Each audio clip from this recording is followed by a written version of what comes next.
Goodman. As we turn now to our next segment, the Obama administration's begun conducting raids and detaining families across the United States as part of an effort to deport hundreds of Central Americans who fled violence in their home countries. At least 11 families have reportedly been detained so far.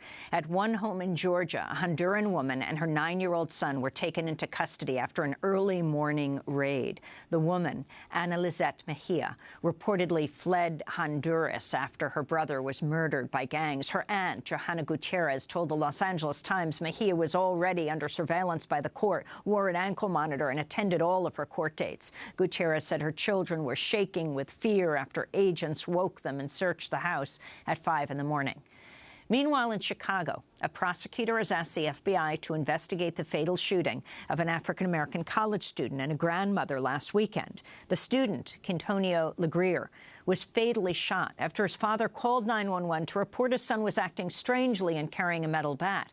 Police acknowledged they shot 55-year-old Betty Jones by mistake.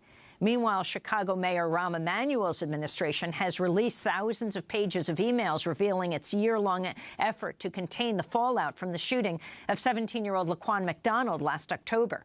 McDonald was shot 16 times by police. Police dash cam video, released only last month after court order, contradicts police accounts of the killing. What do the immigration raids and police brutality have in common? Well, they've both sparked growing social movements demanding justice. It's those linkages that are examined in a remarkable new book, When We Fight, We Win: 21st Century Social Movements and the Activists That Are Transforming Our World.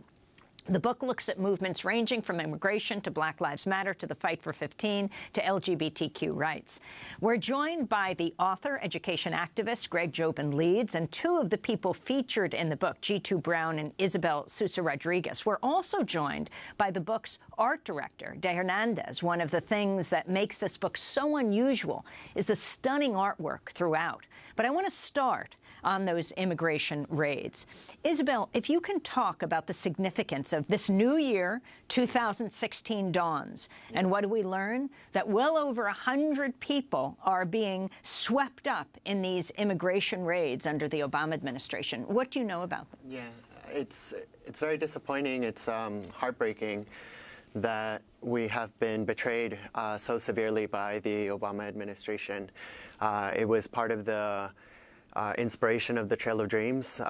There were record numbers of deportations that were entirely unprecedented. You know, minority groups across this country were given this illusion of hope and change that was coming. And really, I felt at the time, and I feel again now, that many of our families, I came to this country from Colombia with my family, fleeing the violence that was taking place there. And in the same way that we fled a country where people were disappearing in the middle of the night and being taken by members of the government, by armed individuals, and put into unmarked vans, the same things are happening today in this country, and it's terrifying, and it's the reason why we stand up and fight, because we refuse to be dehumanized any longer. We want our families to be treated with dignity and respect.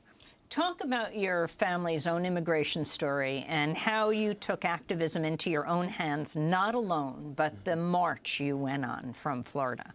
So it all came about after I graduated from high school. I was dealing not just with my shattered dreams of being an undocumented student and realizing that the American dream was not accessible to me and individuals like me who are not recognized because they don't have legal status, but also because my family was experiencing deportation, was being forced out of the country because their political asylum cases had been denied.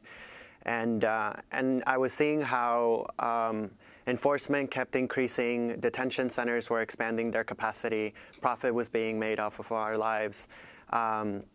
And so the Trail of Dreams was really a desperate effort to try to inspire hope amongst young people, amongst families. From Miami all the way to D.C., I reached out to my best friends from our youth group in the Florida Immigrant Coalition in Miami.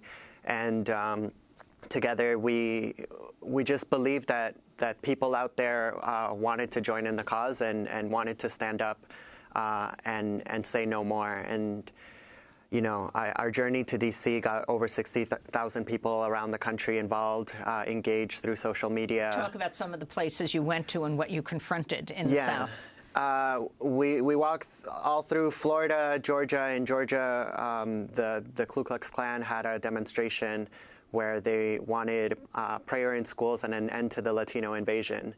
They compared all immigrants to prostitutes and criminals, and we joined the NAACP in efforts to show that Black and brown communities are standing together against the racism in this country, against the ways that we are under attack and are being dehumanized. And so, yeah, we went through South Carolina, North Carolina, Virginia, until we made it to D.C. with 8,000 people walking across the bridge to the Capitol.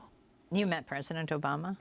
I was invited, and it was interesting because in the period of the trail, I was sponsored by my U.S. citizen stepmother, and so I was the only one in the group that was given an opportunity to legalize their status. And so I received the invitation after multiple times that we had requested meetings with the White House and with the president specifically and had been rejected. We were told, oh, the president can't meet an undocumented person, you wouldn't be able to get through White House clearance. And so when they found out that I was the only one in the group that had an ID, I was invited. And so I knew going into that meeting that I wasn't going there as myself. I needed to be there representing everyone that gets left out of these meetings. Left out of being able to have a say in the policies that are affecting our lives. So when I arrived, I decided not to shake the president's hand as a way of expressing my disappointment and the sense of betrayal that the community has experienced under his administration, and our commitment to keep fighting and to hold the government accountable. And what was President Obama's response?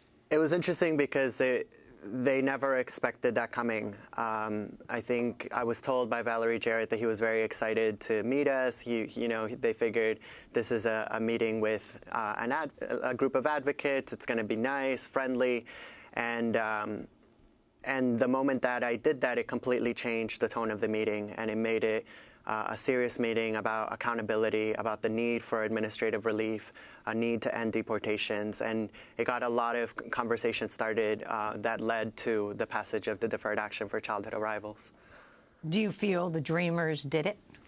I do believe that the Dreamers put everything on the line for their families, for their futures. We continue to fight all over this country, continue organizing, continue building meaningful relationships with other communities that are struggling in the same way, because we need equality and justice in this country, not just for immigrants, but for all of us who are being cast into the shadows.